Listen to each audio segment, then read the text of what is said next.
estava ali. Olá, povo de Deus, tudo bem com vocês? Nós vamos dar início a uma série de estudos, sobre o perdão. E nosso primeiro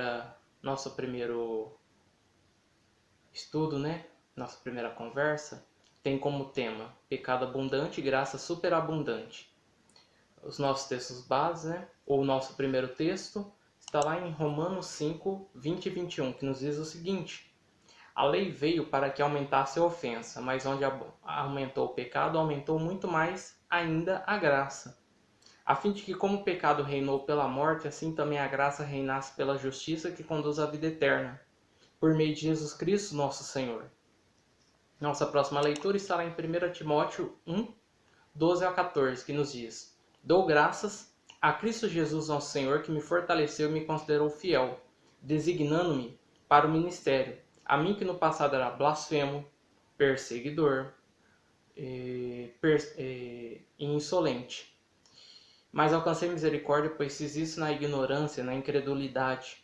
Transbordou, porém, a graça do nosso Senhor com a fé e o amor que há em Cristo Jesus. E a nossa última leitura, Salmo 51, do 7 ao 17, que nos diz o seguinte: purifica-me com esopo e ficarei limpo, lava-me e ficarei mais alvo do que a neve. Faz-me ouvir júbilo e alegria, para que exultem os ossos que esmagaste. Esconde o teu rosto dos meus pecados e apaga todas as minhas iniquidades. Cria em mim, ó Deus, um coração puro e renova dentro de mim um espírito inabalável. Não me lances fora da tua presença, nem me retires o teu Santo Espírito. Restitui-me a alegria da tua salvação e sustenta-me com espírito voluntário. Então ensinarei aos transgressores os teus caminhos e os pecadores se converterão a ti.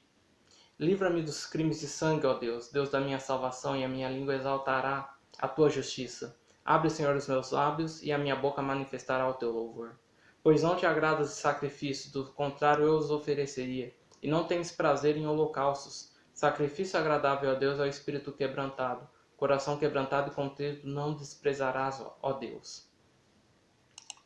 Então, a nossa introdução, na dinâmica do discipulado é comum dizer que o erro cometido não é tão importante quanto a atitude posterior.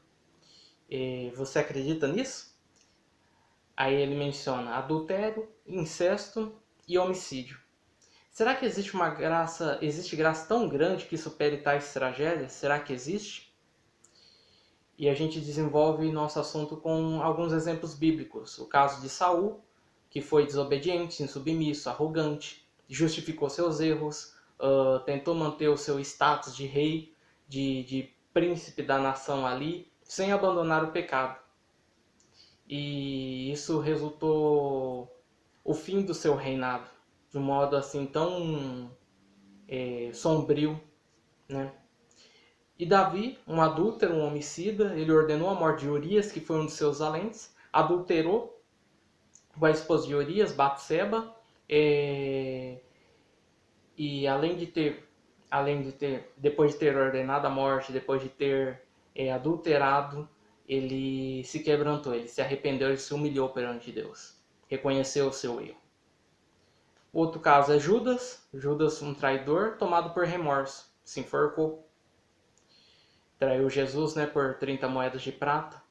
E Pedro, um cara impulsivo que cortou a orelha do soldado, de Malco, negou Cristo 3 vezes, mas se arrependeu. E nós vemos resultados dessa transformação no livro de Atos. Um Pedro totalmente diferente dos evangelhos.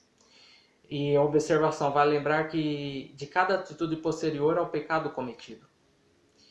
E a nossa conclusão, que o Espírito de Deus nos ajude a mostrar áreas em nossas vidas que necessitam de arrependimento e transformação. Como diz Provérbios 28:3, Quem cobre as transgressões nunca prospera, mas quem confessa e deixa alcança misericórdia. E a nossa partilha, a nossa conversa, nosso papo. O que você entende sobre pecado abundante e graça superabundante? Outro. O que podemos extrair do texto de Romanos 5, 20 e 21? Outro. De acordo com 1 Timóteo 1, 12 a 14, o que aprendemos? Outro. Qual a exortação presente no texto de Salmo 51, 7 a 17? E outra. Considerando o estudo e os textos básicos do nosso estudo, que atitude concreta devo tomar para desfrutar e para que outros desfrutem dessa graça superabundante? Que Deus abençoe a sua vida, a sua família. Deus abençoe a sua casa. Fique com Deus. Shalom Adonai. Deus te abençoe.